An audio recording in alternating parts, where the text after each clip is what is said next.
तुमच्या फायद्याची ही माहिती तुम्हाला माहिती असणे खूप महत्वाचे आहे. एनसी म्हणजे काय, त्याचे महत्व आणि त्यावर कारवाई कशी होते हे आज आपण व्हिडिओमध्ये बघणार आहोत. भारतीय कायद्यानुसार गुन्ह्यांचे दोन प्रमुख प्रकार असतात, एक दखलपात्र आणि दुसरा अदखलपात्र. जेव्हा एखादा गुन्हा फारसा गंभीर स्वरूपाचा नसतो तेव्हा त्याची नोंद एनसी म्हणून केली जाते. आता आपण पुढे एनसी म्हणजे काय हे बघणार आहोत. अदखलपात्र गुन्हा असा आहे ज्यामध्ये पोलीस विनावॉरंट आरोपीला अटक करू शकत नाहीत. पोलीस न्यायालयाच्या परवानगीशिवाय या गुन्ह्याचा तपास सुरू करू शकत नाहीत. उदाहरणे आहेत किरकोळ भांडणे, शिवीगाळ करणे, कलम 504, साधी धमकी देणे, कलम 506 किंवा सार्वजनिक ठिकाणी शांततेचा भंग करणे असे गुन्हे आहेत. एनसीचे महत्व. अनेकांना वाटते की एनसी म्हणजे काहीच नाही, पण कायदेशीरदृष्ट्या त्याचे मोठे महत्व आहे.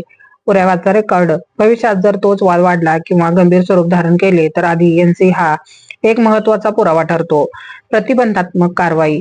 अनेकदा पोलीस एनसीच्या आधारे संबंधित व्यक्तीला बोलावून समज देऊ शकतात किंवा त्याच्यावर कारवाई म्हणजेच चॅप्टर केस करू शकतात.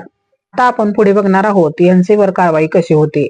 एनसी नोंदवल्यानंतरची प्रक्रिया ही FIR पेक्षा वेगळी असते. तुम्ही पोलीस स्टेशन मध्ये गेल्यावर पोलीस तुमची तक्रार एनसी रजिस्टर मध्ये नोंदवतात.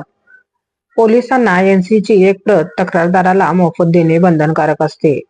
तपास करायचा असल्यास. जर तुम्हाला या प्रकरणात तपास हवा असेल तर पोलिसांना स्वतःहून अधिकार नसतात. अशा वेळी तक्रारदाराला स्वतः मॅजिस्ट्रेटकडे जाऊन तपासाचे आदेश मिळवावे लागतात. तुम्हाला हा व्हिडिओ कसा वाटला कमेंटमध्ये नक्की सांगा.